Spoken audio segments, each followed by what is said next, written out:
She could be a bit wrong though. Very well. Hello everybody, and thanks for the opportunity to talk to you all here today. And I hope it goes two ways. So I hope to get you to ask questions, the kind of questions that my customers, especially the sceptical ones, the men in the audience, are probably asking already. So has everyone got the phones off? Yeah, besides the timer, of course. Are you Because if it rings during the presentation, it can be a bit distracting. However, for questions, if at any stage you want to ask a question during it before it goes out of your head, just stick up your hand or just say the question if I'm not in the middle of a big speech. So I have the best job in the world. What do? I get to help people who are in pain, people who are in grief, people who are upset, people who find the doctors can do nothing for them, people who are on painkillers and wrecking their stomachs with the painkillers and still not out of pain. An example of that, a lady came to me the other day. She was literally crying in pain when she came in the door. She's about 75 years old.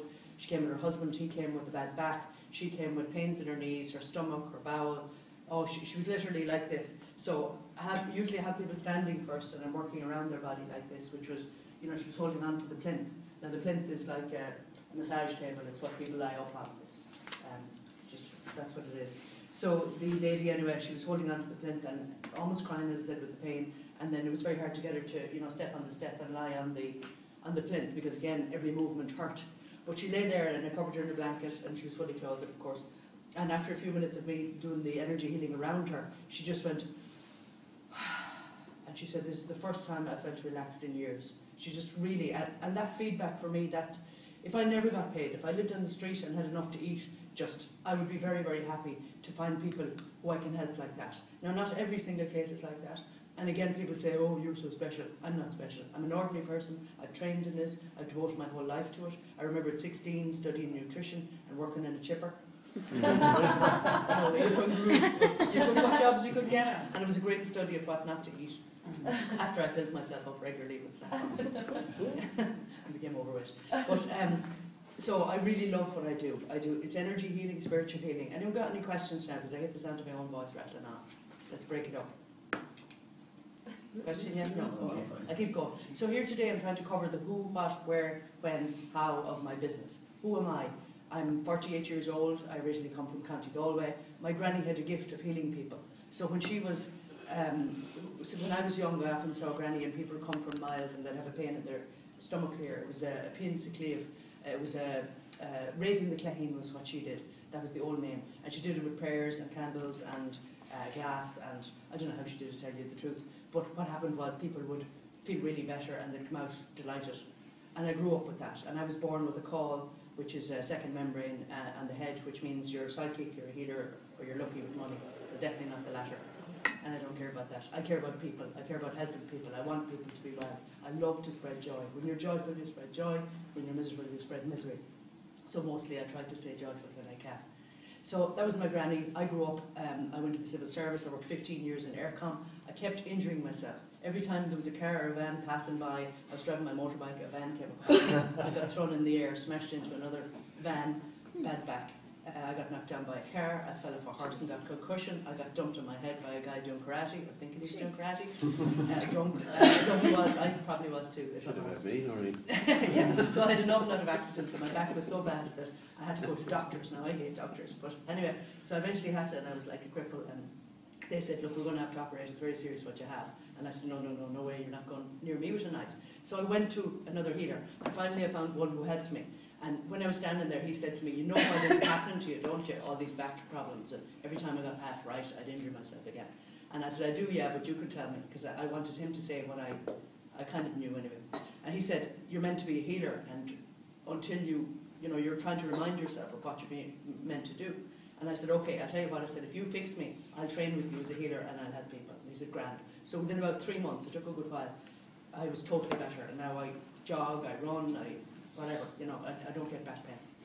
So he fixed it, and I trained with him. I started practicing on the neighbours. The first neighbour I practiced on, she was in her 70s, and I was walking up the road one day, and she was coming along, and she was kind of limping, And I said to her, "Did you fall?" And I was taking her shopping for her. And she said, "No," she said, "it's just my knees are full of arthritis. I can't take the stairs." And I said, "Okay, look, I'm training in this stuff. Would you come into my house some days this week, and I'll try it on you?" I said, "It might not work now." I said, "I won't do you any harm, I promise you that. But, it'll be relaxing." And she said, "Oh, I'd try anything, that's great."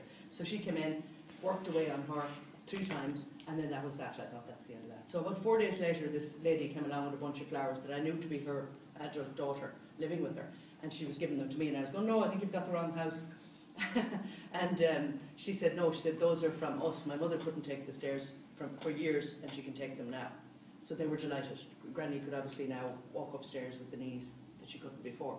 So it went from there. People came by donation. I was still doing the day job for a while. I took voluntary severance from Aircom and started full-time. I have a little boy and a single parent, so I was raising him at the same time. So I always worked. I taught night classes and meditation, psychic development. So what is healing? How is it that I can help people? Well, first of all, it doesn't come from me, it comes through me. So it's like I plug myself in. It's like I'm a radio station and I change into a certain frequency. I kind of tune myself in to healing. Now, you say, well, what's it coming from? Well, I always ask people when they're standing there, I say, ask whatever you believe in to help you with healing. And people have their own beliefs. Some people believe in God, some people believe in Buddha, Allah, Jehovah, love and light. Whatever they're calling it is entirely up to them. And then they're standing there and they've asked for healing and they've opened themselves up to it. So I get them to say, I'm willing to be healed, I'm willing to be well, in their mind. So again, that stops any kind of, oh, I'm not too sure about this, you know, I don't really know, you know. So they let all that go and they just stand there. And then I start working around the body. And what it feels to me like is kind of like a heat or a tingling sensation. Often, even in the middle of winter, I call it cheap-centred heating, because I start getting really, really hot at the back of my, no, it's not a hot flush. I think I know what they're like in the last few years as well, but no, I've been getting this since I was in my 20s, so no. It's actually healing. And my hands go very, very hot.